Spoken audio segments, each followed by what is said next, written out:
Brokers on the air, it gotta be Friday night. You know AC and Sam I am, every take come tight. They come correct with the true crime, cut through the hype. If you ain't tapped in yet, you behind on sight. They got the news, got the facts, every angle they glean. Thought brokers breaking down true crime, coats in between. Story veterans, seasoned voices sitting the scene. They've been cooking up these cases for a hot minute clean. If there was trophies for getting lit and still going live, they sweep the whole award show, every medal, all five. Buzz brain, sharp tape, still the logic survive. They keep it honest, keep it raw, keep the madness alive. And it's not only news, it's the jokes that they choose. Words are hard, one-star strip clubs, they review the rules. Very passionate rundowns on them toys you can use. Amazon confessionals, pick a product and muse. Alex murder, OJ headlines, Gypsy Rose in the file, twin flame scammers, Menendez on the case profile. People kidnapped, hoodwinked with a digital smile, scammed and straight up whack. It's in the docket on trial. It don't matter, the fatter that the storyline stack, the better payoff in the end when they're running it back. They break it down frame by frame, every detail intact. Never slack, never clock out, they stay on the attack. Let's act. Sam, I am an AC. Sam, I am an AC. That perspective is key. Perfect duo to make you look and actually see all the bad in the world, all the rot underneath. From the killers to the monsters living right down the street. They ain't stuck on pretty phrases, they don't dance round facts. Ain't too many extra fillers when they talk on the acts. They just lay it how it is, how these villains react. Bang, bang, case closed, bodies vanish on track. What about coke? They got that every chapter and song. From the quiet gated suburbs to the doctrines gone wrong. When the power and obsession run insanely strong, they call it twisted out, tell you why it's been wrong. So long.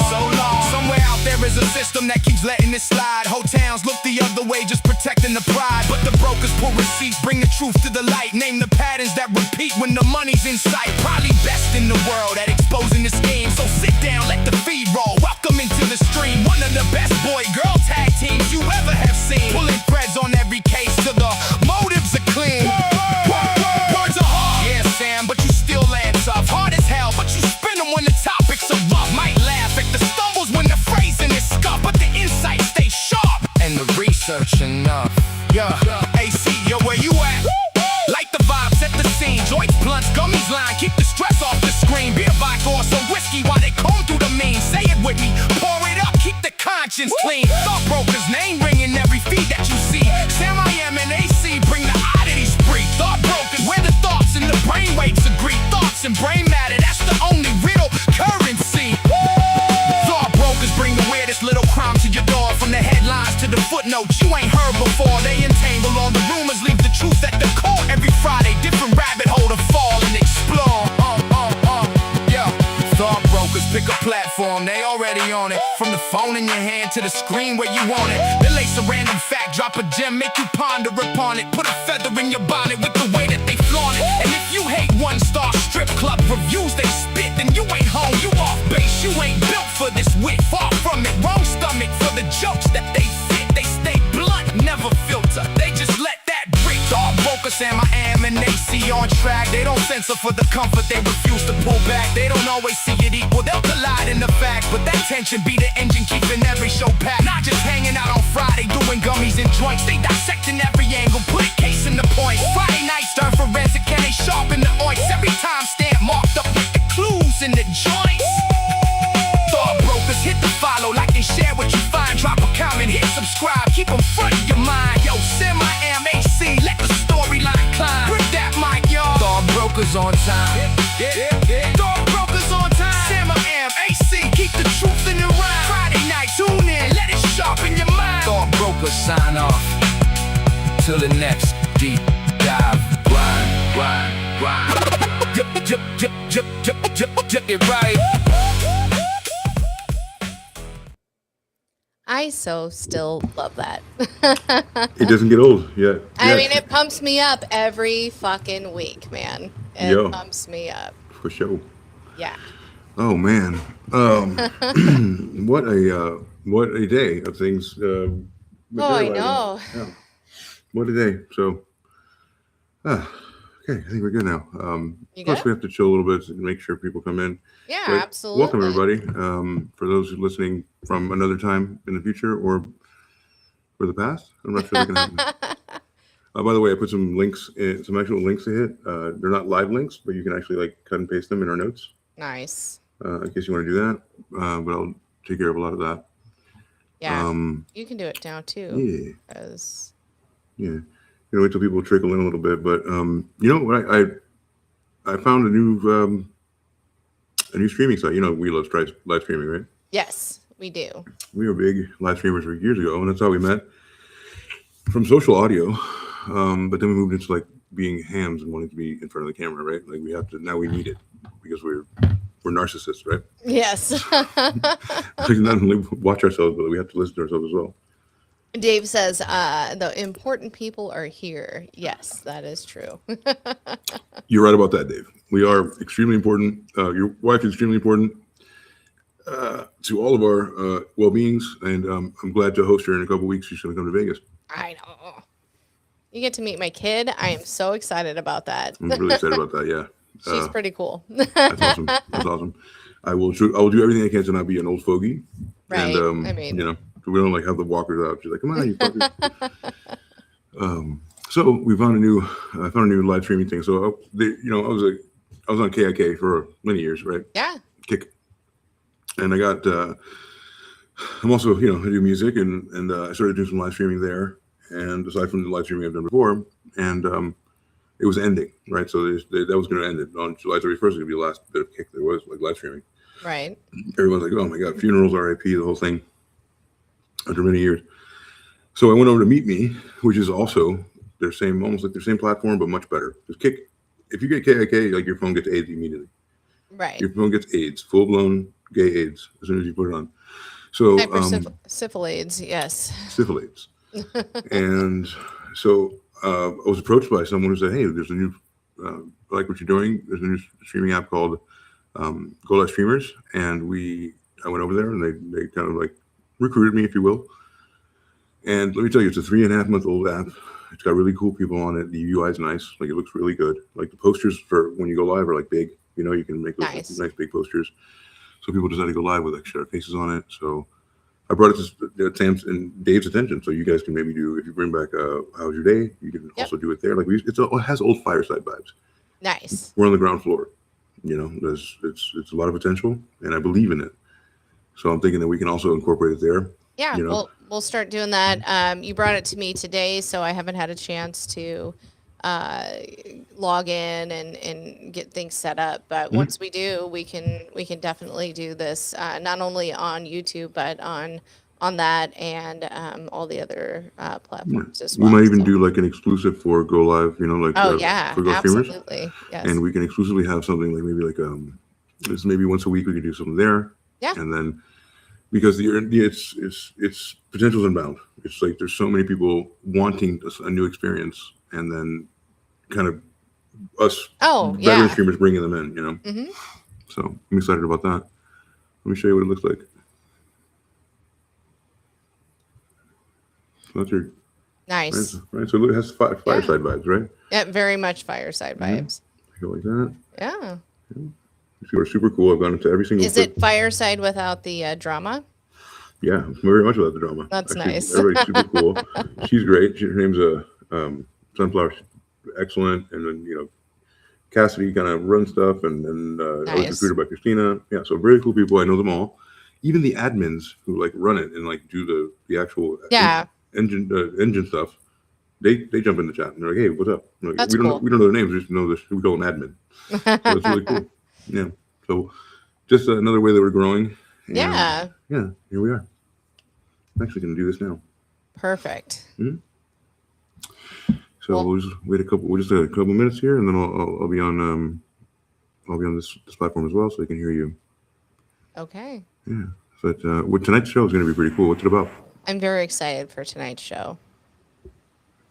I mean, I really love the way our show has evolved, and how you and I have kind of taken what we did previously and made it better. You know what I mean? Mm-hmm. We have really great in-depth conversations, and it's actually, I just love the direction we're going in. So so do I. I mean, it took a while to realize like what we wanted to do Yes, was always be more informative. absolutely. And now I think we found a way to do that. And kind of deep dive into the psychology of it all. You know, the whys, the hows, the when. You know, not the That, whens. that We all know the whens, but the yeah, whys and the hows. You know, the yep, things that people really want to know. So absolutely. So, and that's what's incredible about it. Really is that we've found a way to do it, but we haven't lost the fact that we have fun, right? oh, It's not absolutely. I stuffy. mean, we're friends first, and you know, friends that have become family first, and I think that absolutely shows through Big time. on what we do. So I love Friday nights hanging out with you, and I cannot wait for 2 weeks from now to, you know, be in real life, you know, IRL. Be IRLing. You get to meet my kid. You Yep. get to, you know, see what a fucking dork she is. She's amazing. It's Yeah, just it's gonna gonna be the be, best. yeah, It's it's gonna gonna be be the so much fun. best. Yeah. So All right. So, all right. So I think we've teased them long enough. right, I think we're good. Tonight's show is something that kind of hits home because everybody kind of does this. You know, have you ever been rubbernecking? You know, what Yeah, rubbernecking is? yeah, absolutely. We all do it on the highway or the interstate when there's a wreck, and you know, we all want to be a part of it without being a part of it, right? Exactly. So I guess you know the central question is if everyone sees the crime, why does nobody stop it?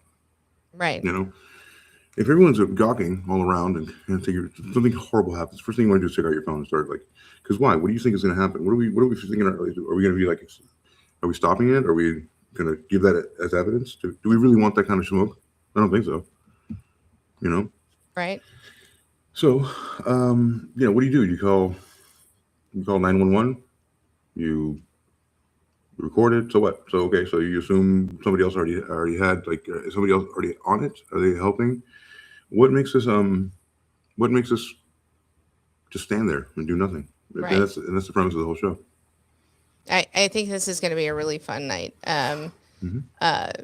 We're going to deep dive into quite a bit of that, and you know what makes somebody do nothing, stand by and do nothing, be Yeah. an innocent bystander, so to speak. So yeah. So tonight's episode begins with something almost everyone believes right about themselves. So most people believe that they're the person that would help. The person would the person who you would call, right? Right. Sorry, no PKs. Um, the person who would intervene, the person who would just stand there. It's comforting to believe that you would be like the guy or the girl that would be chosen for this, but psychologically, it tells us something more unsettling, which is sometimes the more witnesses there are, the less likely anyone is going to help you. Yeah, so tonight we're talking about one of the most famous psychological ideas ever studied, the bystander effect. Uh, it's the idea that that's been discussed in classrooms, police academies, psychology departments. Sorry, words. Psychological. Psychological departments, psychology departments, and courtrooms for decades. But it's really about it. It is really about crime, so to speak. It's really about the people, ordinary people, people who aren't evil, people who don't wake up wanting somebody to get hurt. People a lot like us. Yeah, yeah, absolutely. So, you know, so episode 8. Let's go back to a minute. Right? Yeah, So, let's you go know, back. let's go back to episode 8 for a minute. So, episode 8. How far will ordinary people go to obey authority? So, remember, it was about the McDonald's. The The McDonald's caller, yes, caller. They made them do whatever they want. It was ridiculous. I mean, you think of it, you're like, how the fuck we do this, right? right, And then episode 9 asked, what is the treatment become captivity? Like, you know, at what point is it okay for you to call like, you know, some thugs pretty much to come and take your child in the middle of the night and take him to some kind of reform camp? What is it? You know, is that okay? So tonight we ask a different question. It's a little bit more uncomfortable, honestly. So what happens when nobody's in charge? Nobody. There's no clear leader. There's nobody's going to tell you, hey, we need to triage this in this way, in this manner, right? hmm No. There's no order. And this is kind of what I've always alluded to. That's what I'm excited about tonight, because I've always alluded to the fact that people inherently, they're not bad, but they're also not good. Like people aren't inherently good. They want to be. It's a nice idea to have, but it's not innate in us. Only very few of us, and that's why heroes are heroes. To be, wanting to do that. Oh my gosh, I got a wheel. Phenomenal. Thank you so much. So, we're live on Go Live right now, and I just got a wheel. Hi, folks. Yes. So nice. Thank you so much. Thank you. Thanks, Cassidy. So yeah, next week we'll be side by side. Yes. So what happens when nobody's in charge? When there's no order, when no obvious plan comes to materialize, and there's no obvious villain. It's too new. Things have just happened, right? So there's no authority. The person just needs help. Like there's somebody on the floor. Let's act. Someone put their big pants on. Right. Because history keeps showing us something disturbing. Sometimes dozens of people witness tragedy, and every single person believes someone else is about to help. Like, oh, it can't be me that's going to help. Somebody else has got this. So the critical fact here is that the bystander effect doesn't suggest people don't care. It suggests responsibility becomes psychologically diluted as more people become present. That's correct. All right. So, it is disturbing, isn't it? It's like it's a weird thing that happens within us, and I take it back. It's not that we're not good inherently, right? We are good. We don't want bad things to happen. There are sociopaths and psychopaths in this world, but I guess I'll ask a different question that's not even a part of the structure, is like, what makes us have that hero gene? Where does the hero gene come from? And that's not even a question I asked in the script, right? No. And I'll tell you, I feel like I have the hero gene. Like, I feel like I need to help when something happens. Dave has... So one day, years ago, I was driving to work, and this accident happened right in front of me. Like, this car is driving down the interstate, and a car comes over and fucking hits it. And when I was a kid, my dad was always like, you have to stop. It's your duty, and you could get in trouble if you didn't stop. And I was like, I was late. I was going to be late for work, so I didn't stop. And I felt like and this is kind of the same theory. I felt like there was other, people who would stop, but I felt like I had to, right? And, I guess it's not a law that I have to fucking stop if I witness an accident. But I should have. I should have fucking pulled over. I should have said figured out what was going on. But I feel like I have that hero gene, like I want to help. But there are times where I'm like, somebody else has got this. Yeah, somebody more capable, somebody more. I don't have the time. I'm just gonna fucking keep going. What could I do? Yeah. How am I going to change the game? Right. Exactly. So really, that's the broker thesis for tonight, right? The broker thesis is the most dangerous crowd isn't always an angry one. Sometimes it's a passive one. Do you agree with that? Yeah, I do. I think it is because, everybody and most people in that instance go, well, somebody else is going to take care of this. I don't need to, and then the buck keeps passing until nobody comes forward. So tonight we will discuss homicide, public assaults, bullying, public emergencies, and real cases involving victims who desperately needed intervention. Nothing tonight is presented for shock value, and every case serves one question: why didn't somebody act? And thank you for saying that, Sam. That's a huge distinction. Like, I felt like, not to disparage the last podcast we were on, but I think that shock value was a part of it. Of course. This, to me, does not feel like shock value for the sake of shock value. It just happens as a byproduct of what we talk about. However, this is not presented in that way. It's presented completely factual and line by line, so you guys know that we're trying to do the right thing by it, right? Yes. So, and just as importantly, what would we have done, let's say? Because that's a much harder question to ask honestly, right? So here's segment one. Kitty Genovese. Have you heard of this person? I'm not. I'm not. Kitty Genovese. Let's talk about that. Let's do it. So, the murder that changed psychology.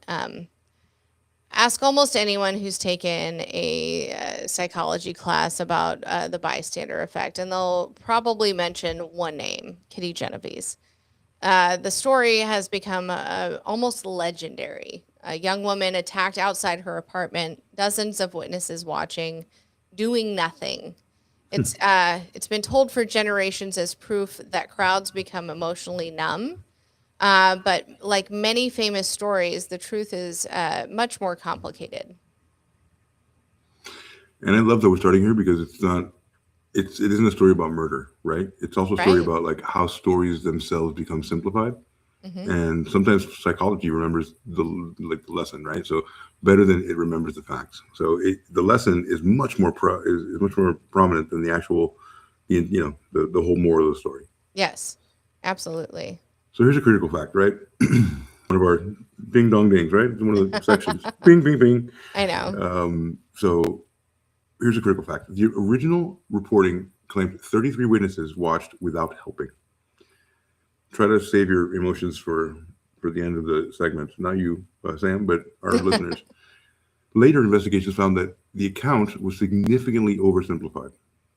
Some people heard parts of the attack. Some misunderstood kind of what they were hearing, and some did contact the police. Some simply could not see what was happening. Yes. Check out this phenomenon, right? I gotta say it again. Some people couldn't see what was happening. That's insane. Also, Donnie said, or I am Dave's brother said, "Happy Friday, all! Happy Friday." Happy Friday. It is a true crime Friday here on Thought Brokers. But you're right. Some simply couldn't see what was happening. That correction matters because if we exaggerate the facts, people dismiss psychology. But even after correcting the record, research continued, and researchers still found something fascinating. People really do become less likely to intervene when they believe other people are present. Like, Which means, I mean, I saw that, but you did too, so you yeah, should say something, right? which means, I mean, somebody had to have said something, so I'm not going to say something. right, exactly. It's passing. It's the epitome of passing the buck. Yes. So the Genevieve story became famous because, for a reason, that just turned out to be true.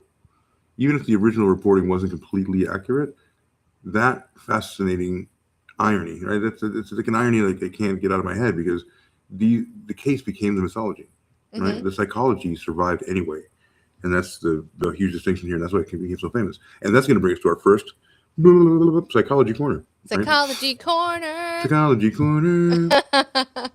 So it's the diffusion of responsibility. Imagine you're walking down an empty street. Yeah.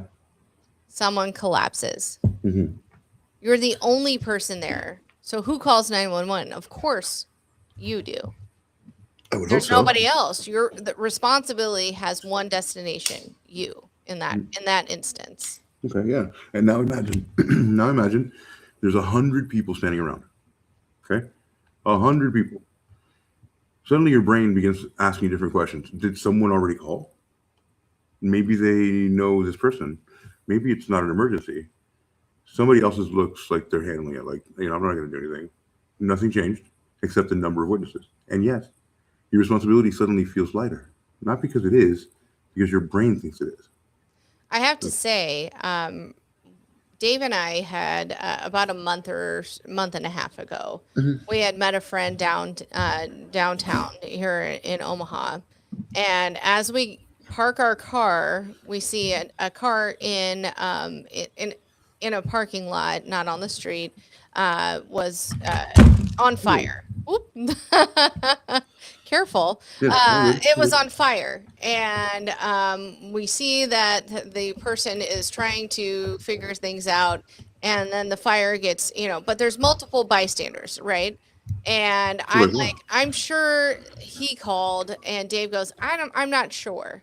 And so Dave ended up calling the fire, 911 and saying, hey, there's a fire. And they're like, hey, Is it this person at, in this car fire? And we're like, yes. So had it been me, I'd have been like, I was thinking this whole thing, there's multiple people around. Of course, somebody would have called. Mm-hmm. And Dave was like, no, I've got to call. So, I mean, real life experience that actually happened. Yeah, man. I was actually going to ask you about a real life experience, and you Sorry. did it perfectly. Yeah, that's great. I didn't mean to, jump in there. I just couldn't. That was one of those things that stuck out to me. Like, I would have probably, had I been alone, I might have just walked on. You know what I mean? However, Dave was like, no, we need to make sure, for one, the person whose car was on fire was a little younger, and we wanted to make sure they called the fire department rather than just calling a friend to come, help. I mean, a friend is not going to be, your friend's like on the couch stone, like, yeah. Well, I mean, what do you want me to do about it? Yes. This is not the fire department, Dave. So. Yeah, I mean, really, you see things everywhere. Someone drops groceries, a stalled car, or car fire, a medical emergency. Everybody looks, everybody slows down. Everyone assumes somebody else is already helping. Sometimes nobody is. Which is scary. It is. It's such a scary concept. So if nobody's helping, what the heck's going on, right? So, right. I think one of the biggest misconceptions about crowds is that we imagine them making decisions, right? Right. Almost never. I mean, what is mob mentality? If not the craziest, most like, hey, pitchforks, burn the witch. That's where it all came from, right? So most crowds are really bad at making decisions, and they make observations much better than they make decisions. Trying to determine what everyone else thinks it's almost impossible to kind of parse in that. So you're having a crisis, you're seeing something crazy, people need help, you're not doing anything about it, you must think that other people are doing things about it. I'm not equipped to help, I'm going to keep moving. Right. I don't have enough time to deal with it. Like, even if sometimes I thought, if I stay here, I'm either going to be an accessory or I'm going to have my time wasted with like excessive like statements I have to get. You know what I mean? Truth. Yes. So and there's a selfish part too.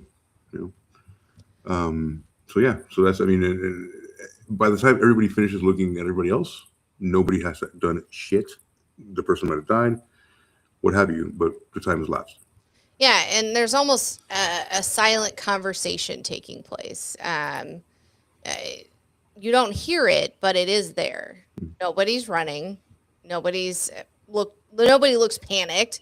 Maybe I'm misunderstanding what's happening. And before you know it, 30 seconds have passed. Right. It's none of my business. How about that? Right. It's none of my business. Maybe they don't want my help. Have you ever seen two people fighting, like a couple fighting somewhere? Yes. You're like, she may need help, but then again, like, that's his wife. You know what I mean? Like, who am I to do that? I've gotten up in the middle of those, though. You have, of course you have. Yeah, of course you have. I'll be like, Sam, shut the fuck down. It's not. I'm like, hey, why are you fucking yelling at her? Maybe she likes it. Or vice versa. It's not always, man on woman yelling. You know what I mean? It could be woman on man yelling. I wonder what that dynamic looks like. I wonder what that split percentage is. I'm not sure, but I do know that I have gotten up in the middle of those types of things before. We do have a comment. So is it Shootstem? Yeah, Amber. Okay, yes.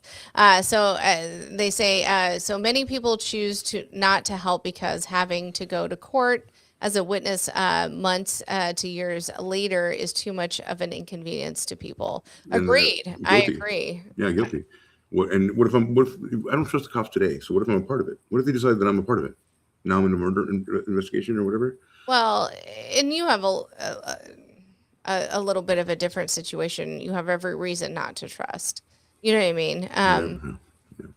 I've been around you during that situation as well. But I mean, I think the average everyday Joe, walking down the street, also is very selfish. So based on that comment, so. Yeah, it's true. So what's fascinating is that the human beings like evolved to read social information, right? We're social creatures and we're looking around trying to make patterns out of our brains. That's what we do best, right? We're trying to decipher Yes. patterns, right? So we're doing that. And then thousands of years ago, for example, if your entire tribe suddenly stopped walking, you stopped walking. Of course.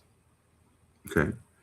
So if everyone became quiet, you become quiet, right?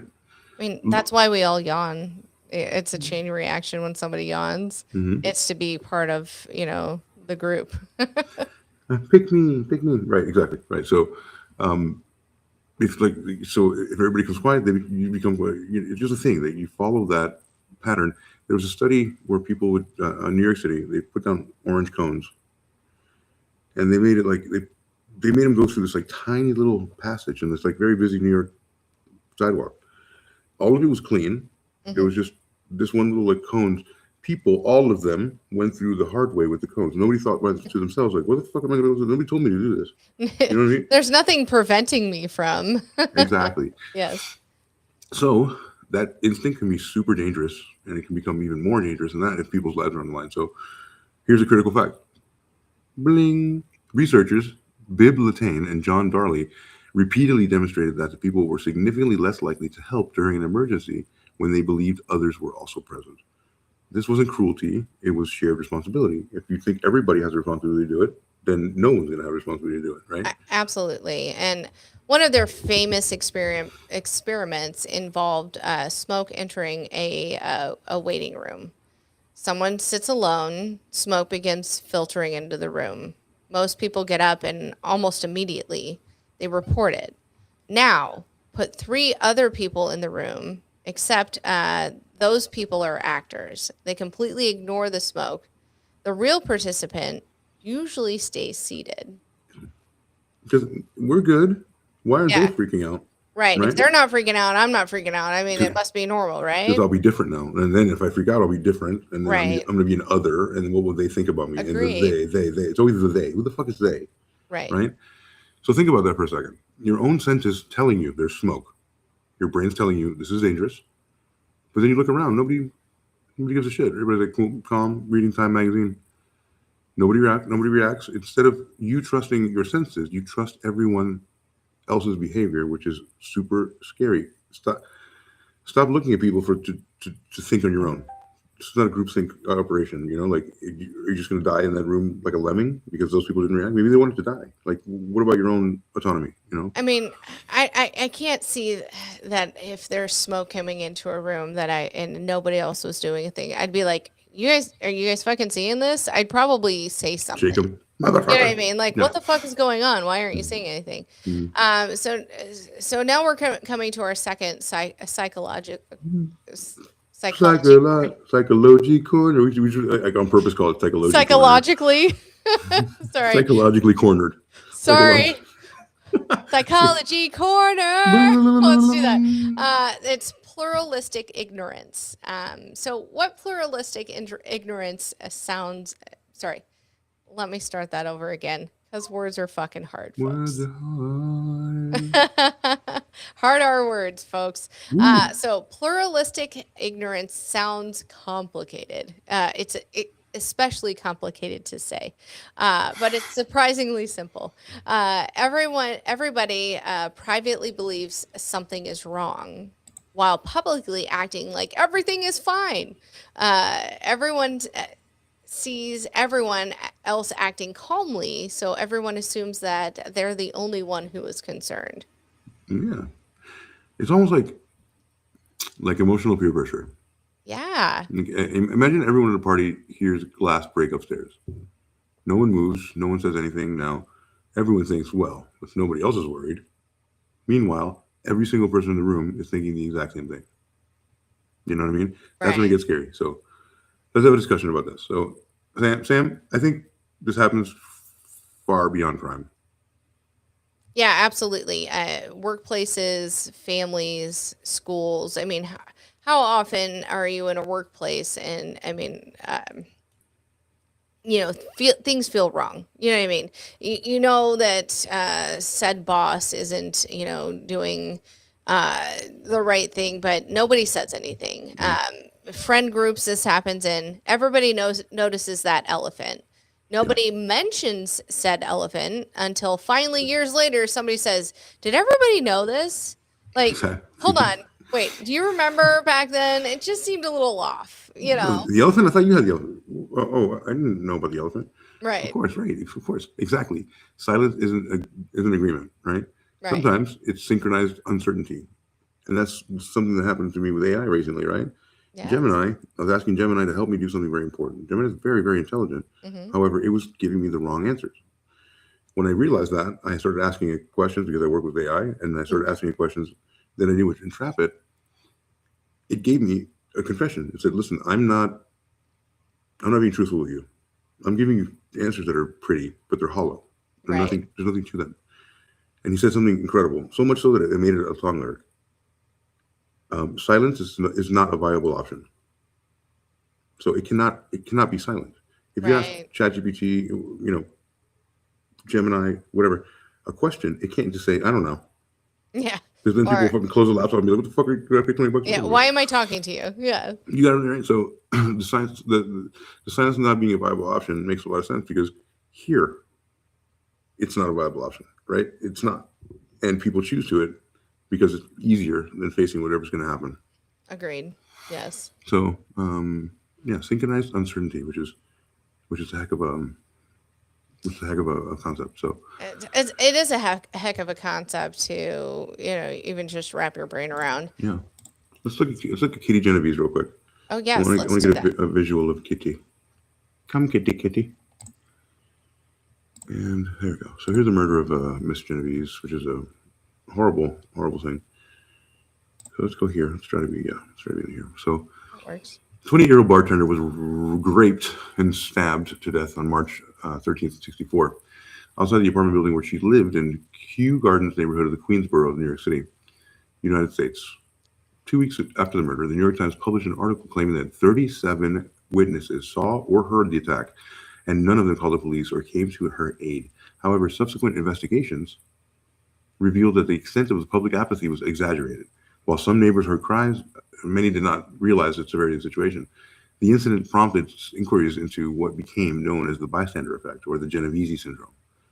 The lack of any urgent response by many of Genovese's neighbors became a topic reviewed by the U.S. psychology textbooks for decades to come, because it kind of researchers uncovered like many major inaccuracies in time. So again, we're getting secondhand information, but also there is a level of apathy. We have to deal with that too. But people did their own thing. We're also expecting people to do the exact same, like, okay, 911, and they go sit with it, and then like compression, whatever the process is.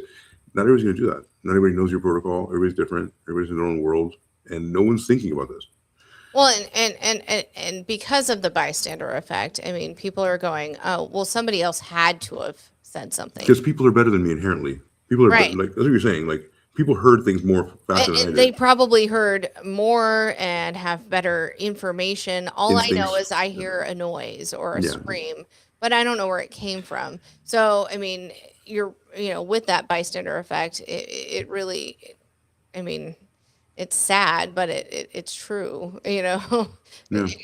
It wasn't me, or, it can't be. Somebody else heard it better. So that's what you're giving up your ability to like be a human, like a helpful human in society. You're like, well, I don't know. People are better than me. People have better and faster reflexes. Right. What am I going to do? I'm just a slow weirdo with, you have everything everybody else has, years of phone, everything.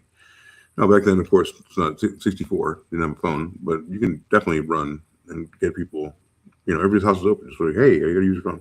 I mean, what people need to realize, if you see something, say something, Yeah. So here's a perpetrator, Winston Mosley, 29-year-old at the time of Genovese's murder. He was from Ozone Park, Queens, and worked at the Remington Rand as a tab operator, whatever that is. Tab the soda, yum. I used to love Tab. So he said that his motive for the attack was simply to kill a woman, because there's people out there who just want to do that. And saying that he preferred to kill women because they were easier and didn't fight back. Men fight back, okay, sure. Women fight tooth and nail, by the way. Yeah, we Yeah. do. If you ever try to murder one, Hair, which I haven't. I mean, women pull hair. We go for anything. Yeah, clawed eyes. Junk punch. Yeah. Junk punch, big time. But in a way, we have to, with a size disparity, or Mhm. and all of that. So yeah, women have learned to go for the jugular, so to speak. I mean, there's what we didn't try to prolong. Even me, I don't, they always taught me don't prolong the fight. If there's a Right. way to end it, you end it right now. Yeah. So if it's a punch, if it's whatever it is, end it, and we'll figure it out later. Yes. Exactly. So let's So, see. when recording replaces helping, so if the Kitty Genovese case became symbolic of the 20th century, cell phones may define the 21st. Today, our first instinct isn't how do I help? It's where's my phone? I mean, that's your first instinct before you go take a pee is in the morning. So like much less during a crisis. So the first thing that's going to happen to you is like, well, everything's on there. So I would need to have my phone to A, call the cops, B, um, take a picture, take Yeah. a video, go live, post it to Yeah. Instagram, Snapchat, whatever. So exactly. So, so now let's be fair, right? So recording isn't automatically wrong. Sometimes the footage becomes the only reason justice happens, and that's great. But without video, many stories wouldn't have been dismissed that definitely were dismissed, right? So many victims would have been ignored completely. I'm not saying it's a bad thing. It's just a thing. Right. And exactly. So recording has enormous value. The question isn't should anyone record? The question is when does recording become a substitute for helping? That's the line. We like to press the line here, and that's the Yes. actual. So far, that's the cleanest line I see, because those are completely different actions. Recording preserves the evidence. Helping changes outcomes. So recording is Absolutely. just preserving the archive of like what the fuck happened. You've already resigned yourself to the tragedy, or whatever, and then now it's time to document it. If you jump in and help, there could be different outcomes, right? So ideally, we need to have both to A, get justice, and B, so the person doesn't die, for example. Hmm. And here's a critical fact. Boom, boom, boom, right? Many criminal prosecutors have relied heavily on bystander video. The ethical dilemma isn't whether evidence matters, it's whether filming becomes someone's only contribution when immediately help needs to be possible. True. Did I break your mind with that one? Yeah. Yeah, I'm sitting here broken. Um, so let's have a discussion about it. So you can also have it in the comments here, now, tomorrow, in Yeah. 50 years. So here's something I wrestle with. Suppose somebody is drowning, right? And 5 people are filming. Nobody throws a rope. Nobody jumps in. Nobody calls emergency services. Everyone leaves with incredible footage and a dead victim. Were the witnesses actually participants? Um, I believe they are participants in said death. You know, we ought to try to help in those instances. I believe so. What if nobody knew how to swim? Well, then you fucking call 911 and get somebody there. Well, I mean, I mean, certainly, right? So I think, you okay, know, so to have it both ways, I think we have to but you say don't need a video. You don't need 5 videos showing somebody drowning. You need that's the somebody issue. acting Yes, to there we go. actively trying to help said victim. So that's what a But team is, right? That's like everybody playing to their best strength. So like, say it's 5 friends, right? Watching, mhm. hey, big nerd, you take the photography. Right, I'm the leader. I'll jump in. You call 911. So right, then you have a leader. right, Then it's not a exactly. mob. So that exactly. So sometimes nothing becomes the loudest decision in the room. Here's the social proof with our third psychology quarter. Where are we at? Okay. Yeah. So social proof means we often determine what's appropriate by watching everyone else. If everyone else runs, we run. If everyone laughs, we laugh. If everyone ignores something, someone asking for help, we become more likely to ignore them too. It's true. It's true because we have to follow. We don't want to be, again, we don't want to be, it all comes back to not being othered, to not being placed in a different category. I think people are way too afraid of like not, Being because we have ostracized for being different. we have Yes. so many categories, and we have to fill those boxes in order to move forward with our life. Right. So let's ask the audience, right? So we'll talk about, well, you guys can think about this. Should your first instinct be to help or to hit record? We'll ask the audience. We'll leave it there, and we'll ask at the end of the show. Right. Maybe that'll change minds. Maybe in the future we can start off with a poll if we have enough people in the beginning, and then a poll at the end. Yeah. So, chat. Let's talk about this. Chat, YouTube, chat everywhere. Go live everywhere. Let's put ourselves under the microscope tonight, right? So you're walking downtown. Someone collapses. There are already 20 people standing around. What's the first thing that you do? Do you A, call 911? Do you B, walk over and assess the situation yourself? Would you C, start recording? Or D, assume someone else has already got it? And then please be honest, not everybody's Spider-Man, okay? And we know that you're not. So don't lie. And really, just think about it introspectively. What would you do? I'll repeat that. So A, 911. B, walk over and assess the situation yourself. C, start recording. And D, assume someone else has already got it. I can tell you, I used to run all the time downtown Omaha. I worked downtown, so on my lunch hours, I would run. There were two times that I can remember that I fell while I was running. One was at a very busy area of downtown. There was, brick roads and, things. And I tripped and I fell and my glasses fell off. I was wearing my glasses that day. My glasses fall off my feet or off my face, off my feet. That's funny. But my glasses fall off my face and I'm embarrassed. And it's lunch hour. There's plenty of people around. Not one fucking person came up and asked if I was okay. So I can tell you, I've been, in this, not exactly, it wasn't a crime that happened, but if somebody was to collapse, I did fall and nobody did a damn thing. Now, the second time I fell, I was on a college campus. I don't know if the kids were more in tune with what was going on, but I did have a couple of people ask me if I was okay.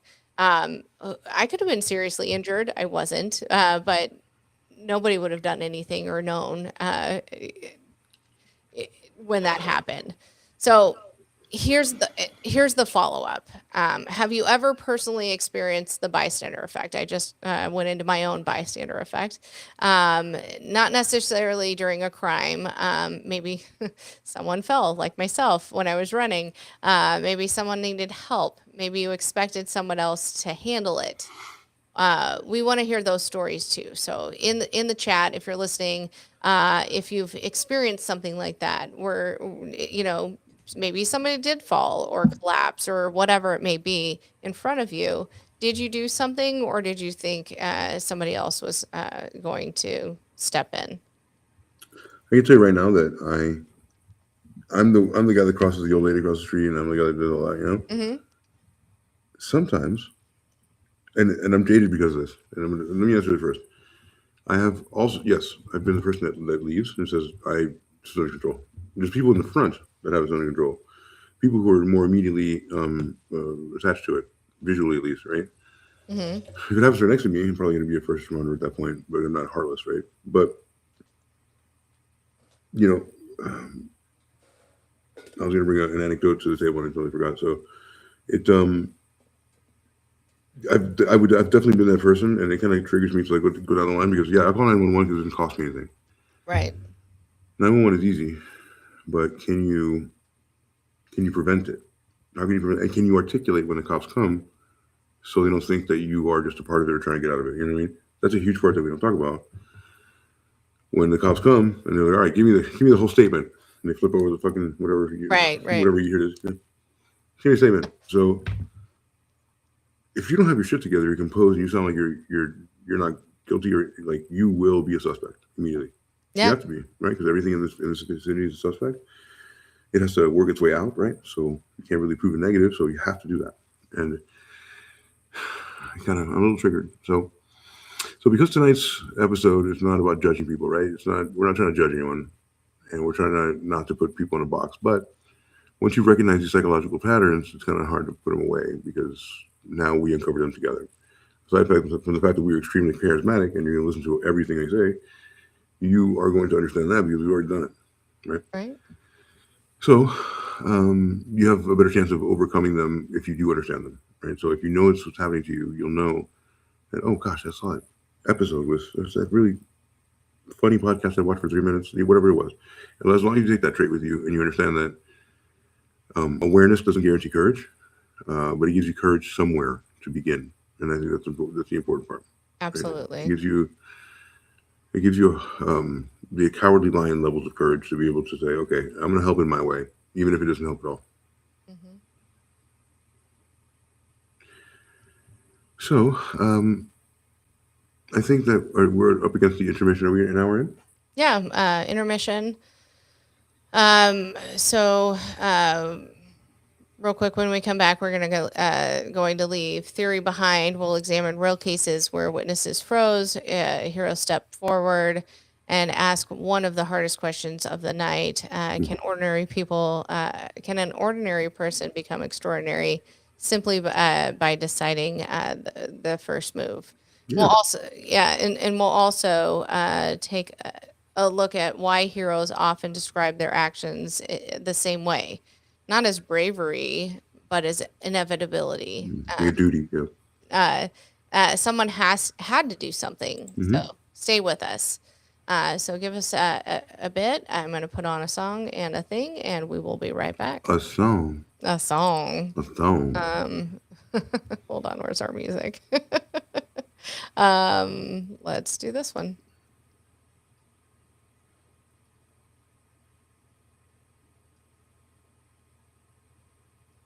It's not working. There it is. It's not working. Oh. Uh-oh.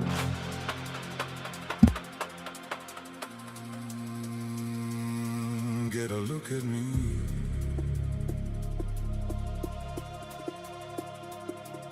You haven't really seen me in some time.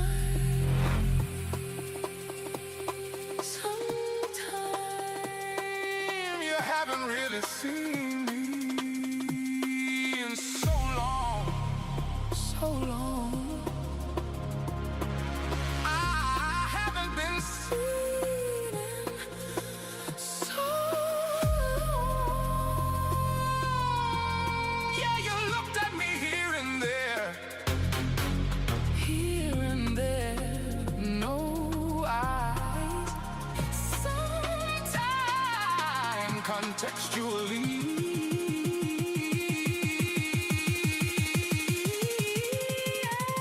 Can you say you have? Can you say you have? Can you say? Can you say you've seen me? That look, but really see. That look, but really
Despite the dark, despite the dark, despite the dark.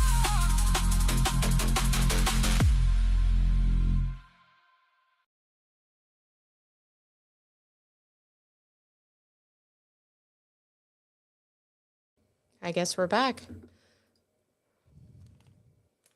Are you there?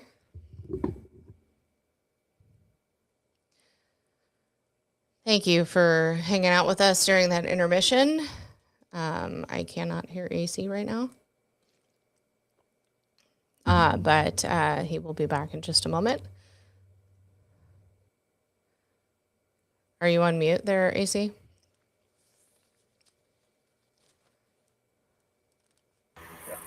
There you are.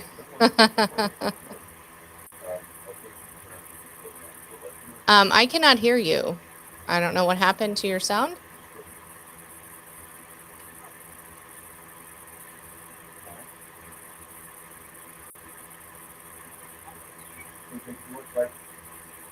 What was that?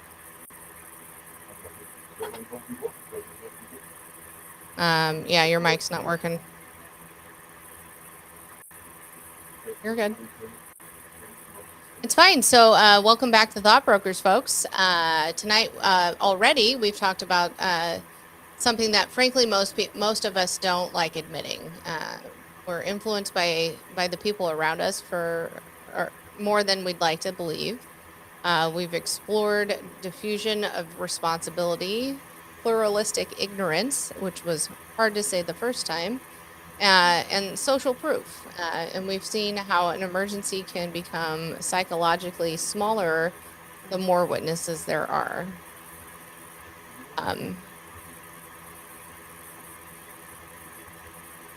Still not, I can only hear background. I hear you not at all. It might just be a setting. There you are. See? It's That's all it restreamed. was. It's restreamed. Forgetting what microphone I like. I know. I mean, come on It's now. fine. I'm fine. ready to fucking email this fucking restream. Okay. So yeah, what I was doing before was I was showing the people on Go Live what we do Nice. and how to find us. So go ahead and find our spot again. So it looks like we're in section 3. Yes. So we are after the break. I just said everything that I was supposed to right after the break, and now it's your turn. Cool. We're moving on to segment 4 after that. So All right. So, but here's where tonight takes a turn, right? So, because if psychology can explain why people don't act, it can also explain why some people do, right? So I was just thinking this in the beginning. So there are hero people and heroic genes that people have. Sometimes I bet that can be construed with narcissism, like, oh, this guy wants to just be the guy, right? And there's going to be a level of judgment there too, like, oh, he's going to move. Oh, he's better than us, right? Like, it's like Right. if you don't move, you don't get to say anything, right? Truth. But there's a level of, let's go, well, look at him. Well, he just wants to be better. He just knows what to do. Well, maybe I'm a doctor. You know what I'm saying? Like, but you still have that innate feeling. People are assholes. That's fine, right? So he can also explain why people do what they do as far as heroic stuff. So every crowd has at least one person willing to move on it first. Like the good guy with a gun theory. The question isn't what makes everyone freeze. The question becomes what makes the one person step forward. So our segment here is pretty much the hero effect, right? And I alluded to it earlier. Yes. We're good. I like setting up shows, yeah? We're so good at this. So fucking good at this. So there's something very fascinating about emergencies. The moment one person takes decisive action, the entire psychology of the crowd changes. It's almost as if everyone had permission to help. They just didn't know that they had it.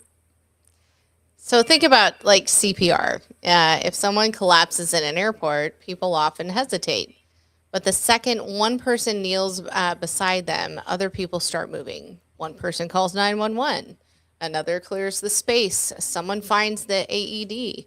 Another begins directing traffic. Nothing changed about the emergency. Only one thing changed. Leadership appeared. And you alluded to this earlier. Yes. That's why leadership is so important, right? Yes. Yeah. Leadership is crazy because it's contagious. You know what I mean? It's like Absolutely. panic is contagious, calm is contagious, courage might be the most contagious of all of them, because now it's like, I can do that. I can do something. You always knew it, or not, or had the feeling or not. But now one person steps up, and I wonder if that in itself is kind of a jealousy too. It's like, I don't want him getting all the spotlight. Well, yeah, it's the FOMO of it all. Oh, that person stepped up and they're going to be the hero. I want to be the hero too. Be in the fucking paper. I want to get the key to the city. Yeah. So here's a critical fact. Okay. Emergency response studies have consistently shown that assigning specific people to perform a specific task dramatically increases the likelihood of tasks not being completed, which means everybody, it's a fucking team, right? What we know about a team. Sam is great at what she's great at. I would put her to talk to Medicare people and real estate people alike, and that's her job. Right. And she knows exactly what her job is because it's innate in her, right? You probably have me sing a lullaby to somebody, right? You and I probably have to, whatever it is, you put the best people you have on the job. Absolutely. So, and that's why CPR instructors don't say, somebody call 911. They point and they say, you in the blue shirt, call 911. You, that one over there, bring me the AED. Responsibility becomes a personal. And once it's personal, it becomes much harder to ignore. Like, because we're kind of detached from it, right? It's happening, but like, we're watching a movie of it happening until the movie becomes really real. And that's kind of what I felt the whole time with Brandon. I was like, I was in a movie. It's I kept saying, I'm in a movie. Absolutely. Because you're looking at yourself react in a certain way that isn't you. Right. But at that point, there's nothing you can do anyway, right? It's just more of a shock thing. But yes, it's such a good analogy we use there, because the crowd is to whom it may concern, right? The individual becomes, John, call 911. Now there's someone somewhere for the responsibility, then they can't hide from it, right? Because they know on the back end, they're going to be like, John, did you call 911? He's going to be like, no. Why? Right. I mean, this was your job, man. This was your job, man. I fucking pointed at you, man. You got one fucking job. So let's discuss. Sam, have you ever noticed that heroes rarely describe themselves as heroes? Yes, almost never. When they're interviewed later, they usually just say something incredibly ordinary, like, I just reacted. I didn't think. Somebody had to do something. I feel like I've never been a hero. When a hero comes along. But in situations where it's an emergency, whether it be a work situation or whatever, I feel like I'm like, no, I just fucking did it, right? It had to be done. You're my hero. Did you know that? No, thank you. So it's interesting because spectators often imagine courage as fearlessness, right? Heroes usually describe courage as acting despite a fear. So what our next segment is going to talk about is like when the crowd gets it wrong. And this is, all best case scenarios we've been talking about. Right. What happens when the fuck up happens? When the shit hits the fan? Yeah, so the false normalcy, right? So let's look beyond violent crime. Imagine someone's having a medical emergency. Not dramatic, not cinematic. Maybe they're confused. Maybe they're stumbling. Maybe they're slurring their words. People often assume they're intoxicated. I mean, I've assumed that probably before. I live in Vegas. The last thing I was thinking about is somebody having a heart event. I'm thinking that they had too many fucking Jaeger shots. Oh, absolutely. So somebody collapses. People laugh because that's what we fucking do because we're assholes. Thinking it's part of a prank or something. Nothing like that happens in real life. I've seen an elderly man fall and hit his head on the pavement, and like just blood pool. Right. I was in the corner of T-Mobile.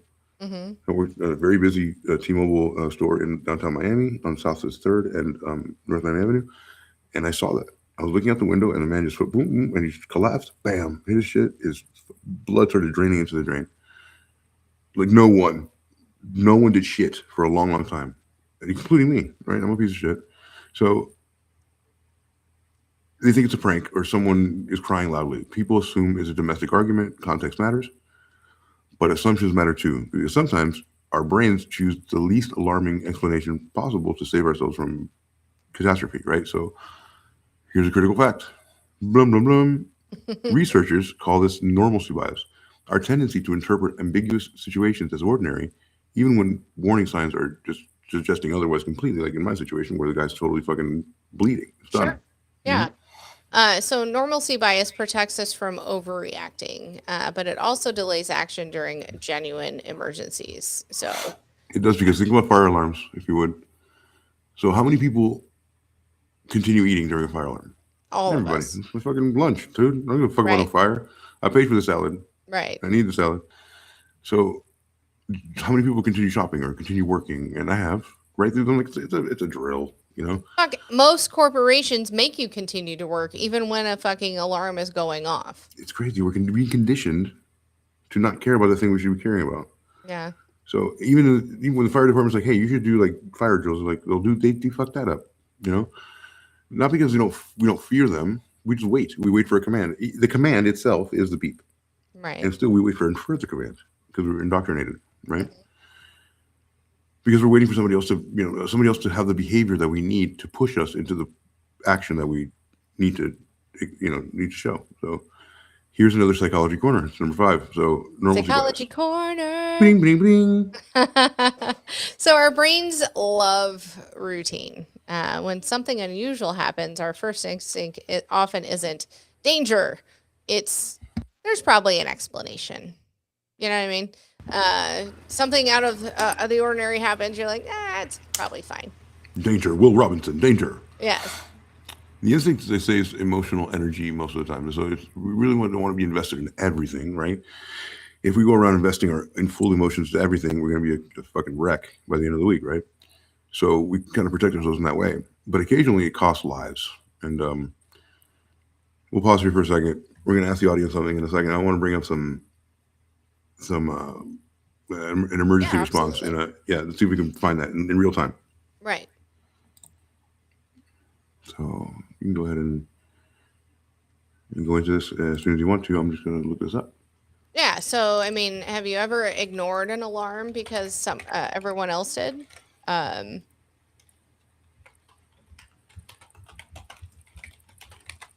mean, things like fire alarms. I mean, I'll tell you what. I live in Nebraska. We get tornado warnings all the fucking time, right? You know what most people in Nebraska do when a tornado warning happens? We go out into our driveways to see if we can see it coming. That's not the right thing to do. We should be in our basements, safe and have our animals there and all the things. But technically, most of us go out and go, ooh, I wonder if it's going to touch down today, because a lot of times it'll jump over or whatever. But tornado alarms were like, this sounds fun. Let's go chase it. Yeah, exactly. So I'm looking at a YouTube channel here called Real Emergencies, right? And it's a lot about kind of like, for example, we'll take a look at this. It's a real life medical hero team, really, pretty much. That they follow them around, kind of like cops for ambulances, whatever. Not sure that it's the most relevant, but what I'm gleaning from this is that, these people, there are people in the world that are dedicated just for that, because we're so unreliable as a people, like as a village, right? We're not a village, right? So we are just a conglomerate of many people that has to live together, right? And then people have their own individualistic ways to interpret the world, right? What I'm saying here is, giving the idea to talk about, was that these people have come together as almost a fraternity of people that have to be that only, Right. Because, like we said, like if you're the real estate chick and I'm the lullaby guy, then that's that's our jobs. But these people have to have a job within a job. Like, there has to be those people, like Laurel. Right? Remember Laurel? I do. She signed the fuck up for it. She's like, I'm that. She person. did, and she's a type A personality. She's gonna be like, I'm gonna do that. I need it. People need me. Right. And there's got to be a certain level of narcissism there to be like, for a 5'1" lady. I'm not saying, I don't think narcissism. I think it is confidence, Superman complex, maybe. Yeah. You have to care a lot. You do, and I feel like in my life, I do have I feel like, you've heard the phrase "Captain save a hoe," or you feel like you can save everyone, Right, that comes into your sphere, right? Captain Save a Ho. Have you never heard that, Well, of or course I have. Of course I have. okay? I know you're gonna fucking But bring that I up now. definitely have a Superman complex that I feel like, I can make things better, and Of I course. want to. I have to, Yeah, that's and, incredible. but it does take a special person. It does. It does. So check this out. So there's something called the Good Samaritan Law. Hmm. Okay, so this is kind of relevant to bring up. So Good Samaritan laws offer legal protection to people who give reasonable assistance to those who are, or whom they believe the injured, ill, in peril, or otherwise incapacitated. So these people cannot help themselves. And one of the things that I mentioned earlier was I'm afraid to get in there because I don't know what's going to happen to my, am I going to bring pestilence in my home just Right. because I decided to help someone? And this is a real fear, right? Like somebody comes in your home and you pull out the Smith & Wesson to blow them away. You kind of hesitate. You're like, I'm about to blow somebody away. Like, is the law really going to protect me? Right. Right. So am I really within, and you have to make like lawful calculations in your mind within a split second. It's not fair. So this protection is for intended to like reduce bystanders like hesitation to assist, right? For fear of being sued or prosecuted for unintentional injury. Maybe you do fucking CPR wrong and you compress this person's chest and you collapse their lungs. I don't know. I'm kind of strong up here. I got big drummer hands. I got a big old, just Right. maybe they tell you to do fast and you're like crack and fuck somebody up, right? So Good Samaritan doctrine is a legal principle that prevents a rescuer who has voluntarily helped a victim in distress from being successfully sued for wrongdoing. Its purpose is to keep people from being reluctant to help a stranger, just like we've been talking about. And the Good Samaritan laws may vary from jurisdiction to jurisdiction, and that's, I think, one of the problems. There's nothing standardized, right? And you're like, where am I standing? Arizona? Okay. We'll look back to it. What does this law mean? Right. Honestly, it could be that, I just misinterpreted it. I thought the Good Samaritan law was if I am like, say, a nurse or a doctor, I am compelled to help because of the Good Samaritan law. You know what I mean? My degree or whatever says I have to do this. So I misinterpreted the law completely based on all of that. Yeah, and here's a couple of places around the world that you can kind of point to that have different laws, right? So let's say you're in Israel. In Israel, the law requires anyone to assist a person in danger, or at the very least, call for help. People who help in good faith are not liable for damages. Helpers are eligible for compensation for damages caused by them during the assistance. So if they're eligible for compensation, are there nefarious folks that cause the damage? As soon as you open that up, right? As soon as you open up to that whole can of worms to society, now there's something to be gained from. Now I can get compensated for being Superman. Okay, right. cool. So I'm gonna make a bunch of crimes. Yeah. I'm gonna like hit people, bash their knees in, like Right. Tanya Harding, and then go out and be like, oh my gosh, let me call for help. You need to pay me.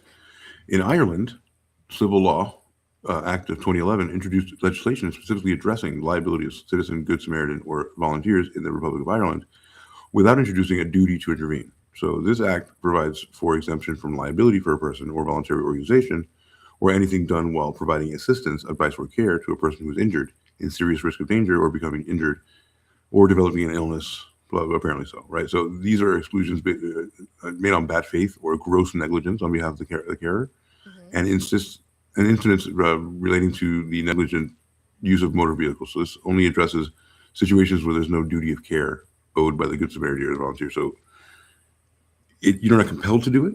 There's no real reason to do it other than being a Good Samaritan. But then again, you're not going to get liable, sued or sued into oblivion, which is crazy. This one interests me. So in Japan, there are several laws that serve as equivalent to Good Samaritan laws. For example, Article 37 of the Penal Code says an act of a person was compelled to take advert a present danger to life, body, liberty, or property of oneself. Any other person is not punishable by only the harm produced by such act does not exceed the harm to be averted, provided, however, that act causing excessive harm may lead to the punishment being reduced or may exculpate the offender in light of the circumstances. So what does that mean? If a manager engages in benevolent intervention in another's business or order to allow a principal to escape imminent danger to the principal's person, reputation, or property, the manager is not liable to compensate for that damage resulting in those unless the manager has acted in bad faith. So it's kind of muddy. Muddies the waters there. They're so honorable, right? There's like you Yeah. think about Japan is like, oh, of course they'll do it. There's some yakuza that won't do that, right? So I'd like to speak to like a Japanese native to see like what they would do day to day. Absolutely. To finish up Arab Emirates, go everywhere. So November 2020, the Arab Emirates was the first Arabic country to pass the Good Samaritan law. So That's good. you'll be good if you help somebody in Right. Dubai, and of course here, District of Columbia. All 50 states have some kind of Good Samaritan law. The details of Good Samaritan laws vary by jurisdiction, including who is protected from liability, which is kind of muddy. Examples of the Good Samaritan law is the 1998 Aviation Medical Assistance Act, which provides coverage for Good Samaritans while in a flight. So is there a doctor on the plane? Is there a doctor on board? So now now doctors can calmly say me, and then Yeah, but if they die, it's not my fault. right. So but can you imagine saying that during you're like, Oh my God. I'll do it, but as long as I don't get sued, or if they die, like you have to Right, explain exactly. all this disclaimer shit.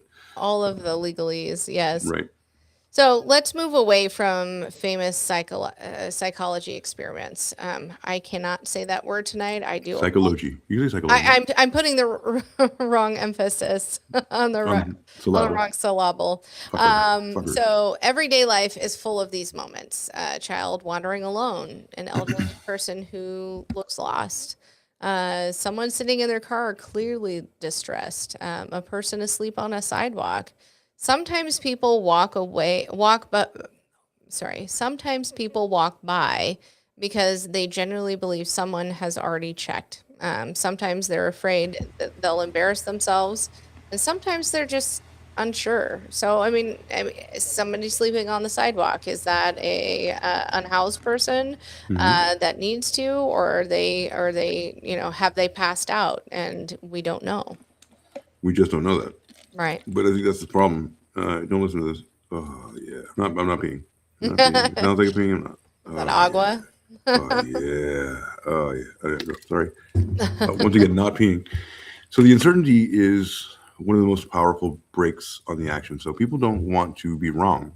We've said this already. Like there's a pattern within our show here, right? That we've mentioned a couple times. People don't want to be wrong. They don't want to be called out. They don't want problems to come into their lives. Most people think there's enough of them. They don't want to overreact because that in itself is embarrassing, right?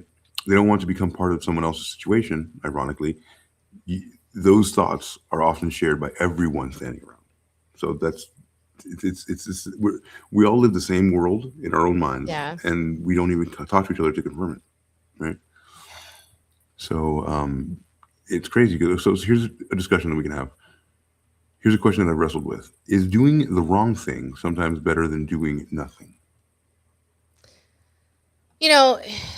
It's kind of difficult because nobody wants to interfere unnecessarily. But if somebody's life is genuinely at risk, I'd rather apologize later than regret staying silent forever. I don't think I like that answer, right? Like, I think I think I'd rather be wrong than if I helped and I was overreacting. At least I was. I saw that there could be a problem, and then I'm sorry, I didn't know, as opposed to I did nothing and somebody passed. Let's put a caveat on it.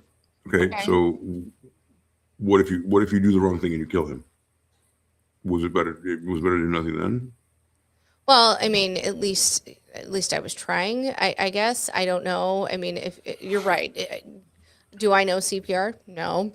However, I think this question is more posing the fact of maybe I helped or I tried to help and somebody didn't need the help, you know what I mean? And I think most people don't want to be wrong. And if you don't need help, I'm sorry, they don't want to have that confrontation.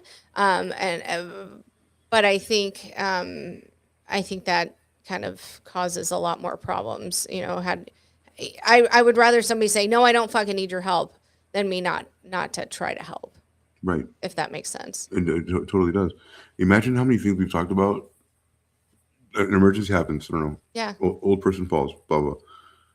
All of those things we've talked about until now for an hour and 32 minutes, Right. or an hour and 50 minutes. 20. Yeah, sure. All of that has to happen in the flicker of a fucking second in your mind Yeah, to be effective and to stop whatever emergency may absolutely. happen. So keep in mind, this is not we're not scolding anybody for not doing it. We're No. trying to figure out why people don't. So because every one of those stories teaches us kind of something else, right? So psychology explains behavior, but experience changes behavior. So Absolutely. if you are a part of that and it's so close to you, like my experiences are changed with the police officers of Las Vegas. I have a Yeah. different relationship with them. I no longer believe in the systemic You no longer efficiency of. believe in the system I don't believe, yeah, and the in the people systemic. that are there to serve and protect. Exactly. Are there to really cover their asses and to really just cover federal buildings from being mauled. I mean, Yeah. they're not our friends. Great. And I'm going to paint a broad brush. I don't hate cops. I hate that cop, but at the same time, they taught me that they are there to protect not you as much as they're there to protect The assets. brotherhood. Yeah. And the brotherhood. Who owes a stranger? Who owes a stranger? Like, do you owe a stranger anything? I don't think you owe a stranger anything, but I do believe like human decency is if something is happening, you should maybe do something, you know? That's a good answer. Right. So we spent a lot of time talking about what people do. Now let's talk about people and what they owe. Right. So like a social contract. These are not always the same thing. But legally, in many places, you may have no obligation to rescue a stranger. Morally, it's a much broader conversation. It depends on your upbringing, religious overtones, morality, but also it's tough to put into words. Like the last part, like I still want to believe that there's are people that just do it out of vanity and not. It You doesn't think matter it's what. a narcissistic tendency to be Yeah, to be a the hero, savior? Oh, okay. the white knight, right? Like Right. I mean, that's a thing, right? it is. Mhm. You know, and I think one of those one of bleh, I think that's one of those ideas that surprises people. Many people assume that the law requires everyone to help. I just told a story earlier. I feel like I have felt that way my whole life.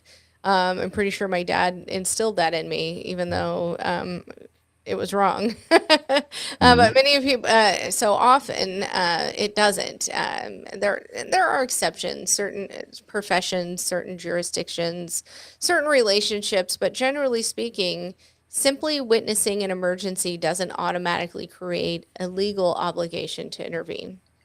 Not legally, right? But there's so much more.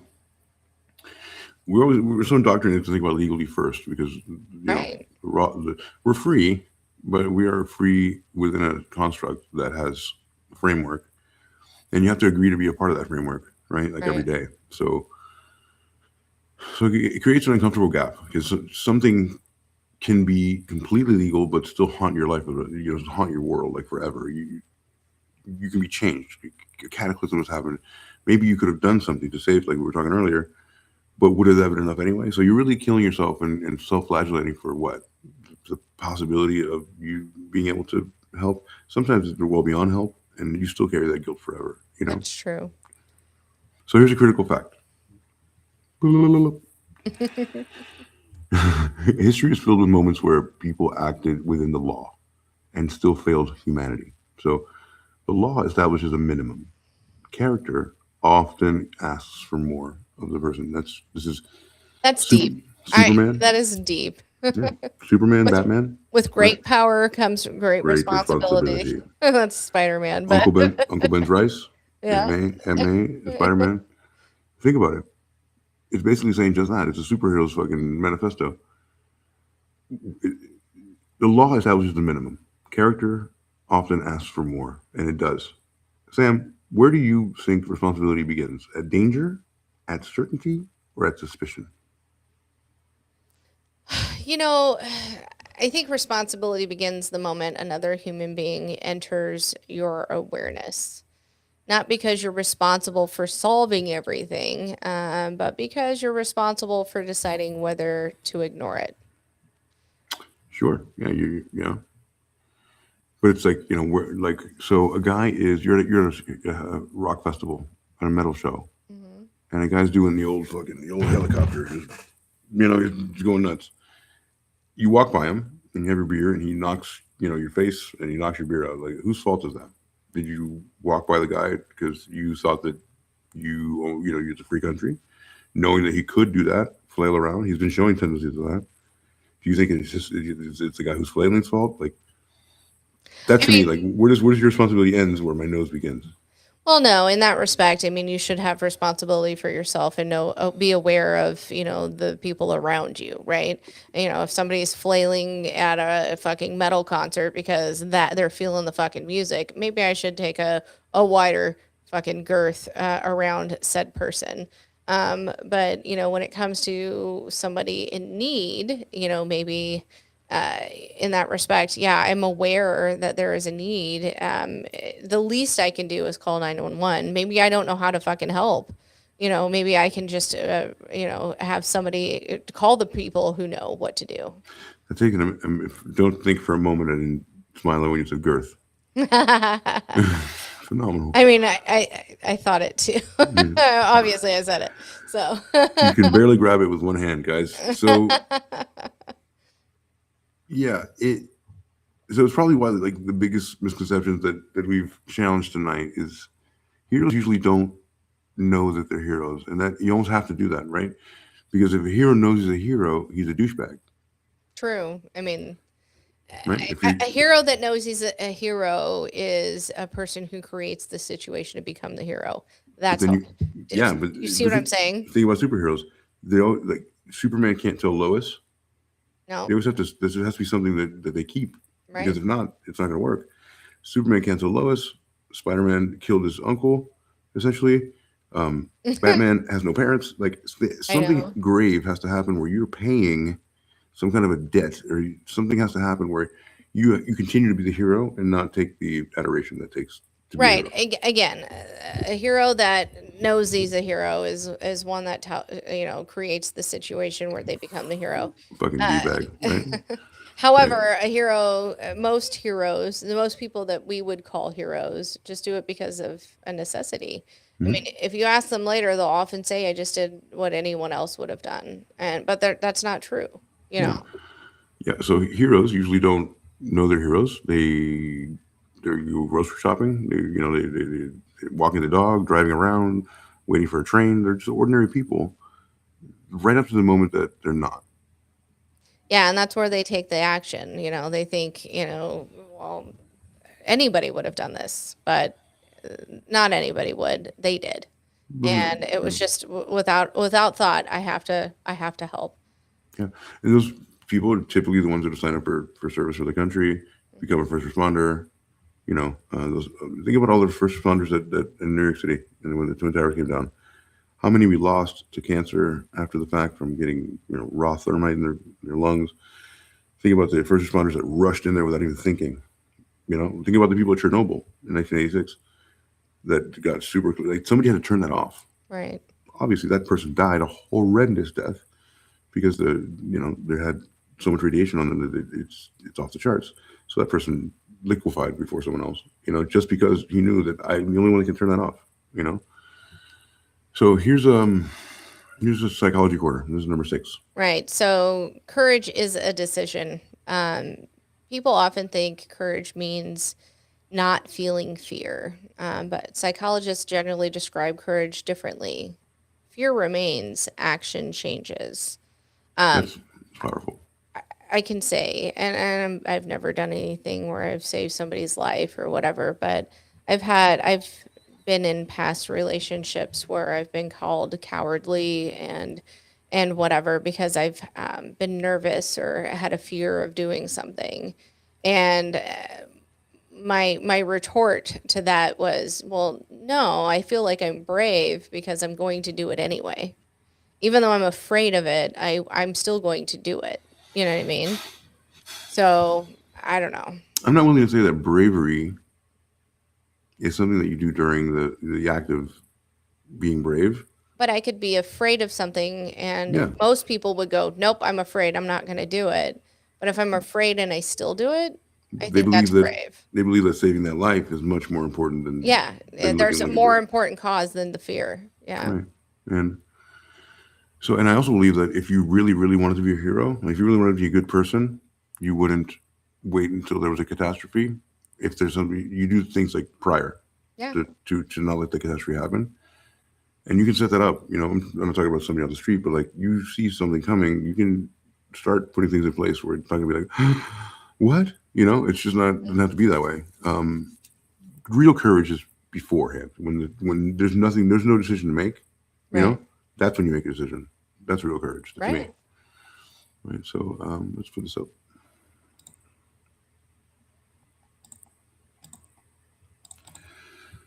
A couple of examples. Example A. Right. So this really got me. So so here's some real world examples and how difficult it may be to say with complete certainty that certain events happened or happened because of social psychological effects that such as diffusion or responsibility. Right. So the reasons being that in these events, there are many other contributing factors. Many of these events have also been traumatizing for the individuals who have recounted them. So in situations where they're kind of known to increase anxiety, events have been found to be interpreted like more dangerously or inaccurately than they appear, kind of like Kitty Genovese. While accurate representation of events may be questionable, there have been an extensive analysis on these, following events. So World War II, the diffusion of responsibility for alleged war crimes. So, for example, the Nuremberg trials, right? The Nazis being tried at Nuremberg. It's a similar defense was mounted in the defendants, and I say this all the time. It's like my ley massacre, right? Which is basically I was just following orders. Right. I was just following orders. Like the brown shirts became brown shirts for what? They believed that they were cleansing their country. They believed that Hitler had the right idea. They wanted their country reformed. I don't think a lot of people had the stomach to really do what they thought needed to be done. However, when they got to Nuremberg and they're like, you killed 12,000 people yourself. They're like, well, I was just helping That's out. because that guy told me to do it. I was told to do it. Yeah. Like this. I was also told this is the only way to do it. And if I don't, I'm also going to end up Just like dead that. myself. Yeah. Or if I say I did, you're going to kill me, America. Yeah. So hang into the neck, hang by the neck until dead. Let's talk about the workplace. So diffusion of responsibility can be seen in the workplace through the response of mass email when compared to many individualized emails. So when mass emails are sent out, people feel a lack of accountability because the emails not only have been addressed to them personally, studies have shown that replies to personal address emails are more helpful and lengthier than replies that are to mass emails. So nobody's going to reply to a mass email because they feel like, well, how many people are going to do that? Well, and half the people don't even read them. Right. You know what I mean? In the workplace, let's be fair. If a mass email comes out, you're like, it's fine. Somebody will catch the drift. I'll get the cliff notes from them, and Elon had everything that we're talking about today. I mean, that's what people do in real life too. Yeah, I worked for Elon for 6 years, and I think one of the things he did right was he would send one sentence emails. Yeah. He'd get to you, and anytime he thinks it, he'd be like 2:56 a.m. And you get to work, and you're like, whoa, this guy was fucking on one, and it just says like, we need your help. See me at the office. Right. There's no way to undo that. You had to read that sentence. There's no way to get. I think it was pretty brilliant. Yeah, you're not wrong. So another example of diffusion of responsibility revolves around whistleblowing in the workplace. So many people who are employed by companies that regularly committed like accounting fraud do not blow the whistle. This is due to lack of individual accountability and moral disengagement.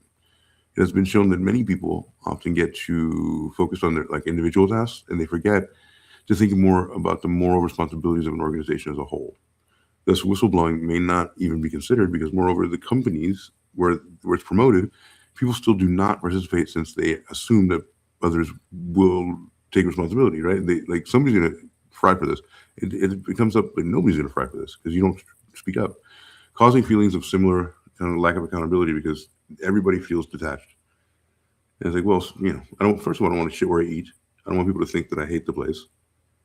But at the same time, and obviously if something is going wrong or there are criminal acts, somebody up the chains should say something, right? I Of mean, course. it can't be me, the peon, that's making the phone calls. Why just me? Exactly. Yeah. It can't possibly need me. Right. And that's the opposite of what happened at McDonald's. They need me. Yeah, exactly. I'm the main character, right? I saw this and I had to go back. So I wanted to talk about two things: groupthink and genders, right? Okay. So research in the past has shown that gender does play a role in terms of how people make decisions about helping others. With regards to social responsibility of helping others in need, people feel less inclined to help those who they think need it less. Based on previous research, people have generally helped women, and diffusion of responsibility more prevalent than males have needed help because of the general stereotype that men don't need help and can handle situations on their own.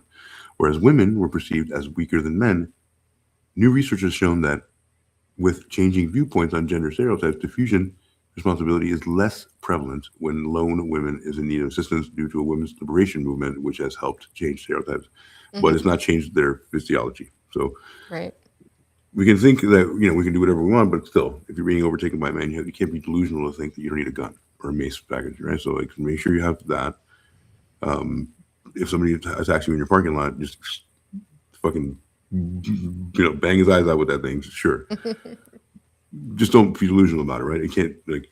You remember that thing? Like, what was it? They were saying like, I'd rather be with this bear than a man. Like, remember that? I think you did it on How's Your Day, right? I'd rather, Yeah, like, we date a bear. talked about that. Yeah, the bear versus man in a forest. Yeah. The delusion that the fucking bear's not going to maul her too, right? Right. However, you know that the bear will. Right. You I don't know what understand a man, you know what I mean? Sure. And that's kind of the thought. I know what to expect here, and I will stay away from that regardless. But they were actively choosing the bear over the man. Well, I would too. Dave. Not my husband, but a rando fucking dude. Yeah. I don't know what's going to. I know what I'm getting with a bear, and I can react accordingly. I don't know what I'm getting with a man. True. So. Well, you're probably getting a detached person who just wants to watch football and. Not usually, no. Well, A lot of times you get a stalker that won't take no for an answer, and then you have to fucking figure out how to get away. So. Where do you meet these people? Like, Everywhere. please, I'm a magnet for clingy people. I know that you're not that way, and I can't say that every man is that way, but because you don't know by just looks. Again, that was the whole premise of that whole psychological thing. Right. You know what you're going to get with a bear. You don't know what you're going to get. You could get a good one, like you or my husband. There are plenty of them, but there are just as many bad apples that you don't want to take your chances. That's true. So. And who's to say, the guy's not good for 8 years, and then suddenly the 9th year he's a dick. I'm like, what the fuck? What happened? You never know. You never know, baby. So Don't know. You don't know. You don't know, do you? All right, so let's get back to So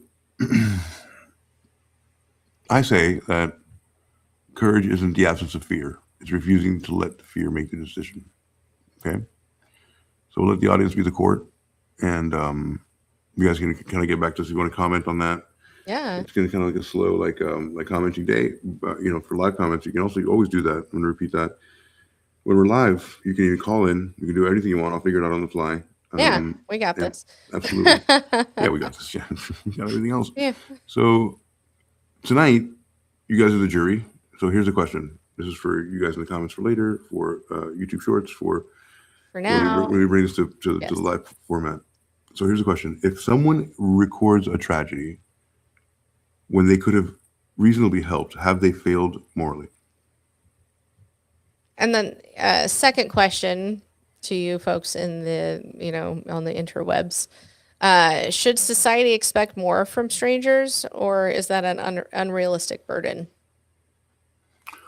We're so ruggedly individualistic that, everyone can be a president. Everyone can be the president. Like everyone can be an astronaut. Also, there are plumbers and electricians. Like, there's different levels to this shit. You don't have to always rise to the top.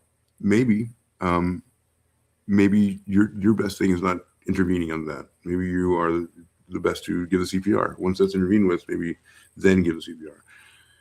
Maybe you're not good at taking guns away from people or like disarming them. There's so many variables that I can't just like wrap it into a neat package.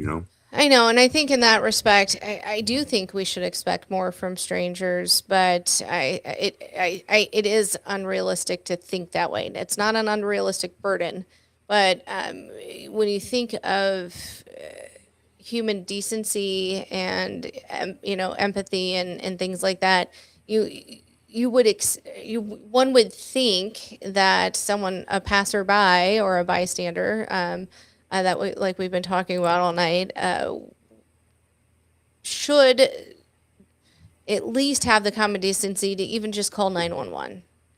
And I don't think that is too much to expect, and even if it is overreacting, at least something was done. And if it's not something, the help gets there.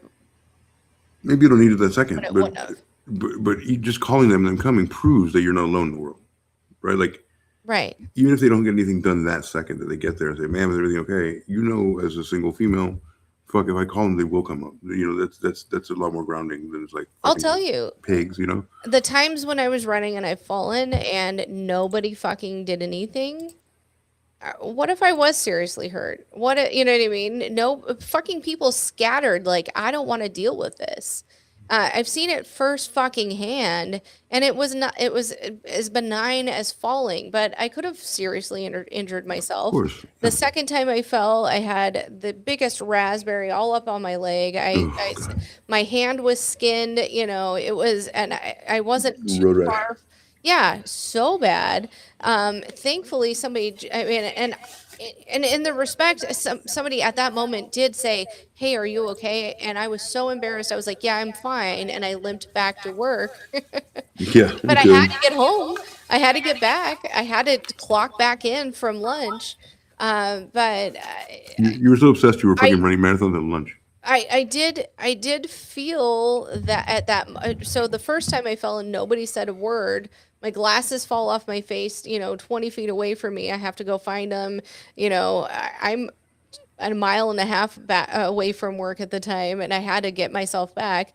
I was very disheartened because, again, I would have thought, granted, I was embarrassed, but I would have rathered somebody ask me if I was okay, as opposed to just turning a blind eye, Right.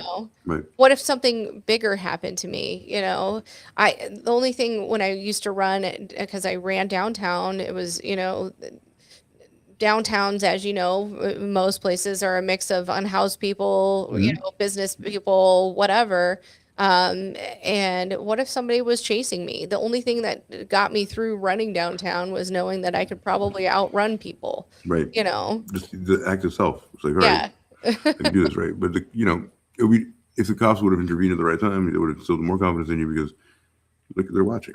They're always watching. Right, and nobody. I mean, it was again disheartening to think this happened. People absolutely witnessed it. I watched them watch me fall. For sure. And nobody fucking said a word. And you're like, what the fuck, man? What if something big was happening? What if somebody was trying to abduct me? What if somebody was trying to, rape or, assault? Who knows? So, okay.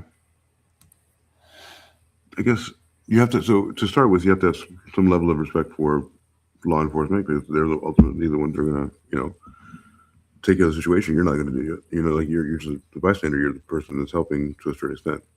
Mm-hmm. I wonder what the worst, I feel almost like looking it up, what the worst case of like someone trying to help and the person, died or they just failed their mission. But like either minutes in within like applying for the job, it's like it's already a crazy, it's already like a crazy that's blowing up. So I'm gonna look for that for a second because we're almost done and we have a couple minutes here. So yeah, I'm gonna look for a little ahead of schedule. Interesting to do that. So here, and then we'll say, and this goes a lot with the wrongfully confused, wrongfully, words are hard, wrongfully accused. Right. right? So, person. Yeah, somebody could be a bystander and see it wrong. Now Mhm. you're fucking going down for something you didn't do. That happens quite often too.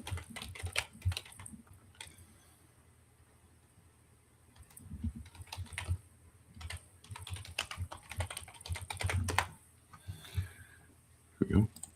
Maybe I don't know if I worded that correctly. It was like a person that tries to help but ruins everything. Story of my life. You might Right. they might call you a meddler, right? They might call you like, why are you meddling? So let's see. So what happens? Anxiety. Okay. What do you call a person who? Okay. So in Quora, it says, what do you call a person who uses other people against you at their personal gain? That's not it. Oh. How do you know? Okay, good deal. What if a person uses? What if a person taking advantage of others? I mean, honestly, let's think of it this way. Yeah. So, say it's not about crime or whatever. Say you're buddies with somebody, and you're also friend with their significant other, Mm-hmm. and say said significant other lets on to you that significant other of your buddy lets on to you that they're either they've Slept together. they will know that they've been they've been unfaithful, Mhm. or they come on to you knowing that you're their significant other's friend. Here we go. This is what we wanted. in Jackpot. in many instances, when you are the whistleblower on that, like, hey, hold on, let me tell you what your significant other did, and they were, I obviously I'm your friend, so I said no. A lot of times they blame you, and Mhm. it's your fault. So Yeah, of course. it could be, I mean, again, not a crime, but that could happen as well, where somebody steps in, and you're trying to help, but you're the one who gets blamed because you're the one who stepped in and showed that there was an issue here. There's another way to go. We just have to be this way, guys. Yeah, of course. Yeah. So I think we have what you need here, and we hit the jackpot. So we're gonna go here. We're gonna share. Here we go.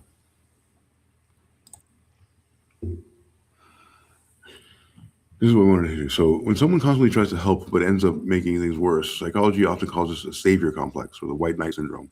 Superman complex, I say it. Driven by an underlying need for control and validation. What we don't talk about is this is a control, That's the but also narcissistic part. Yeah. damn, see, nobody likes that word, but it's always there.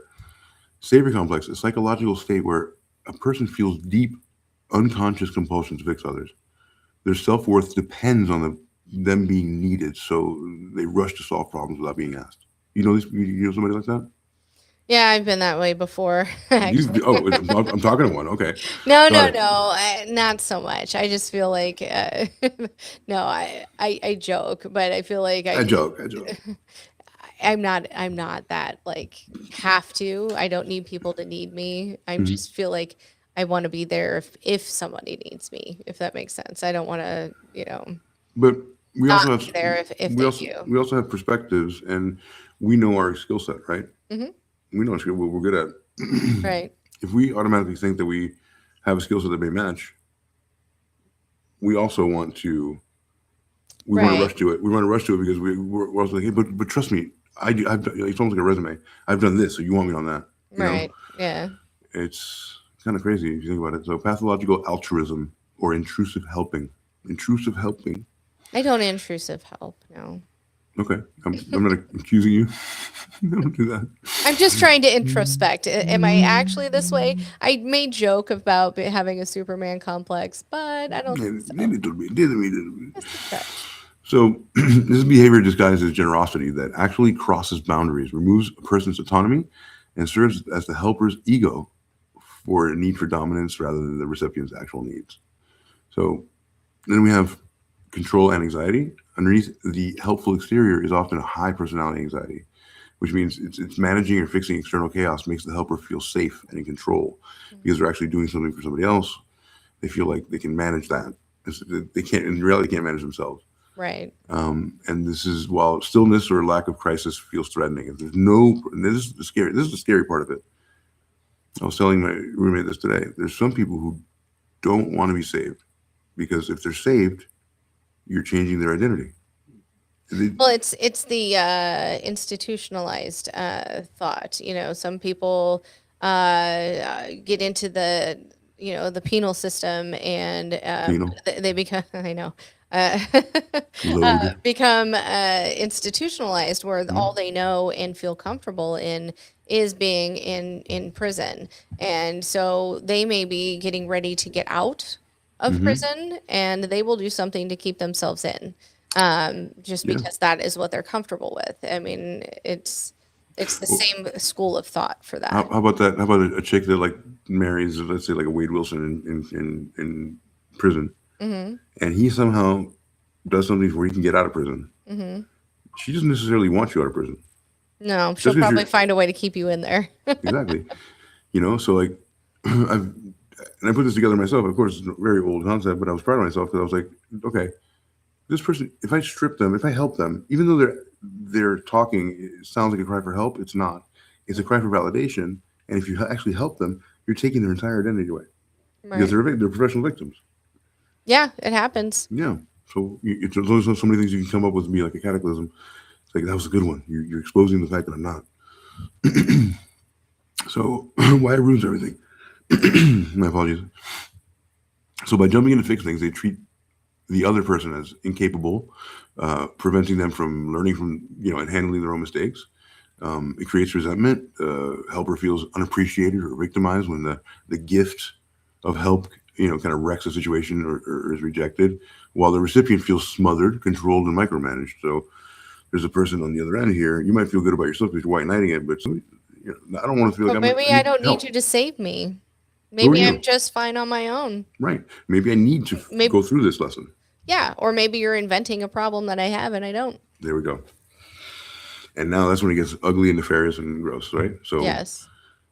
we have a lot of save yourself from the savior complex from the Cleveland Yes. Clinic. Well, I'll post a couple things there for you so you can check it out. But otherwise, yeah, that's Yeah. good. I thought that was pretty interesting. And then we had to put a name on it. We had to say that it is the savior, the White Knight, which Samantha is. Yeah. She wants to help you. Superman complex, whatever. Sam wants to help you. you. So bad, just let me help you. I'm just like I have to go back to the Hall of Justice or the what was it the what was the one with the crystals? Oh fuck. You jack off the crystals? I don't know. the palace of the Fucking cans. the solitude the Fucking Scientology shit, right? no man, I'm talking about jacking off crystals to the Jacking off crystals. Superman's Oh yeah, that's a great. the Fortress of Solitude. Yes, that's it. That's it. That's it. Story of my life.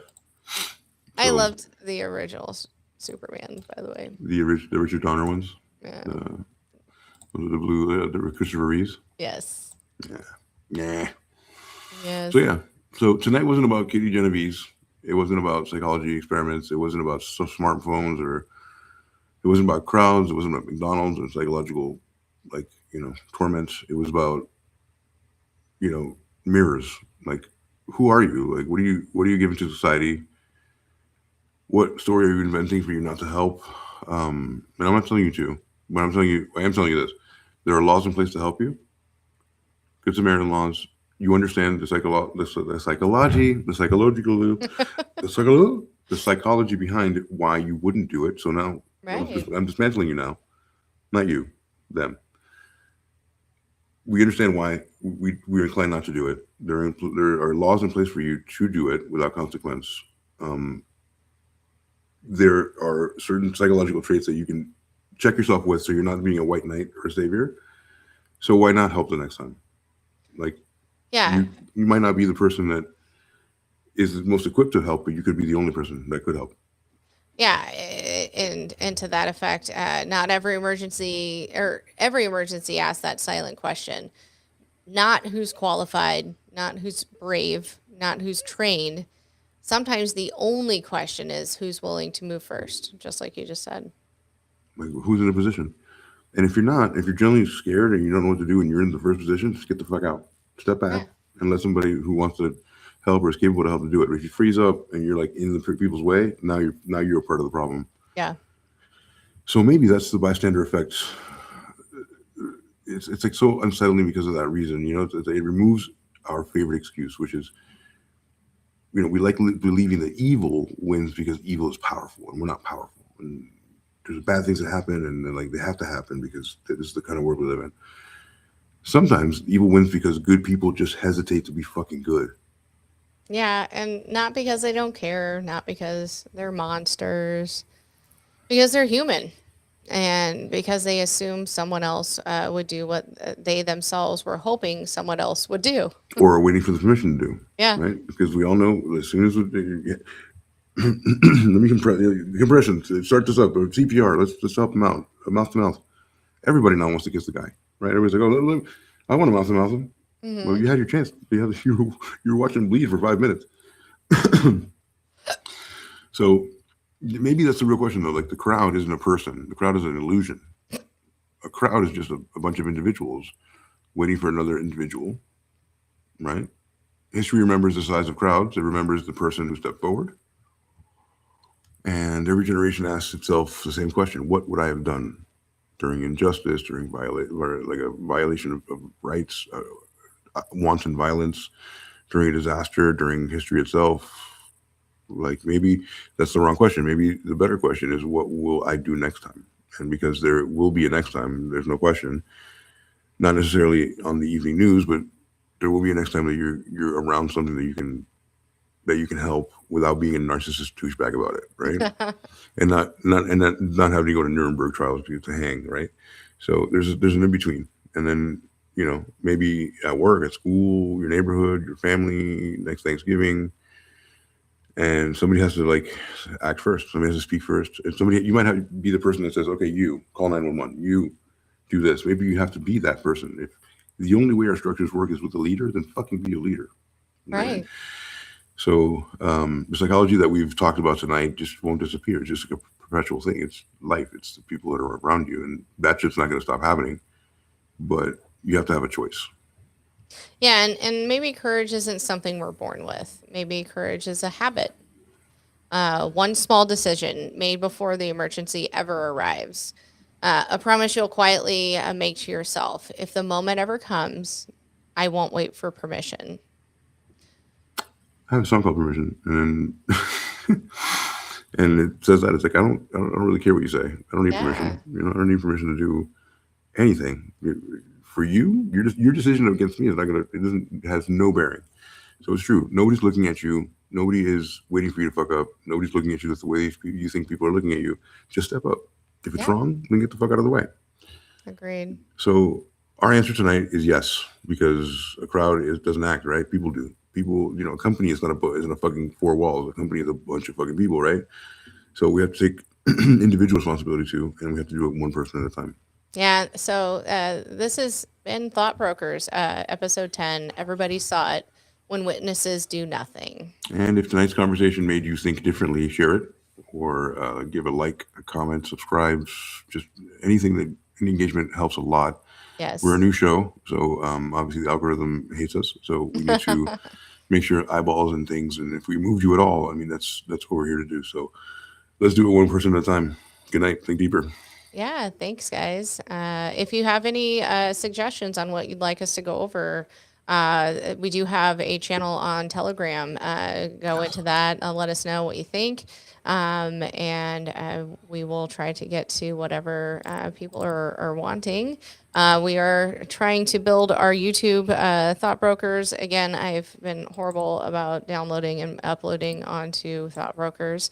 I will get it done. But once we get 50 subscribers, we can go live on there as well. So please go to our page, check us out on Telegram. We love doing this. Honestly, AC, I couldn't think of a better, co-host to do this with. We think just different enough to have great conversations. So it almost goes all the way around and touches the butt. Yeah.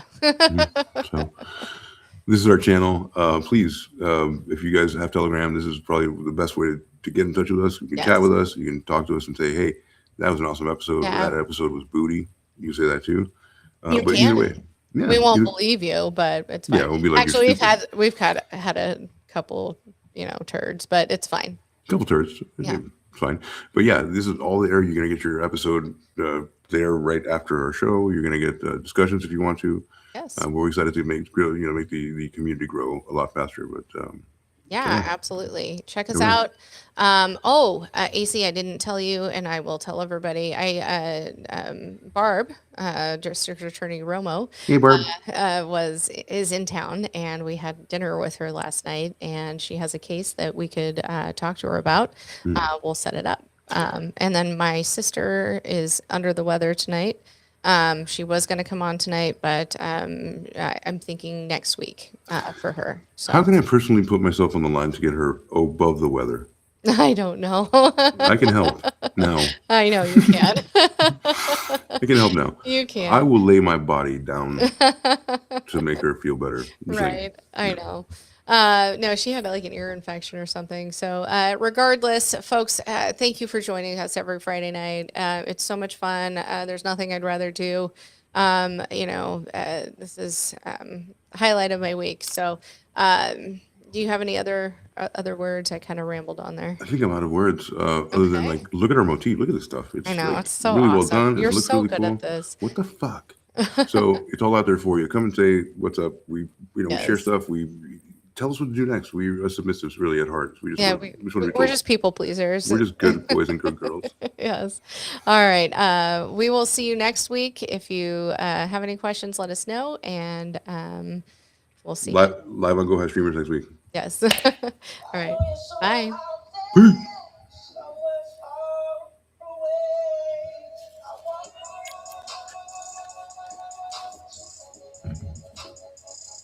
Yo, turn the microphone up. Yo, check this out. San Miami and AC in your sight. That's what I'm talking about. We on the line tonight. Yeah. It must be Friday night, huh? Check it, right?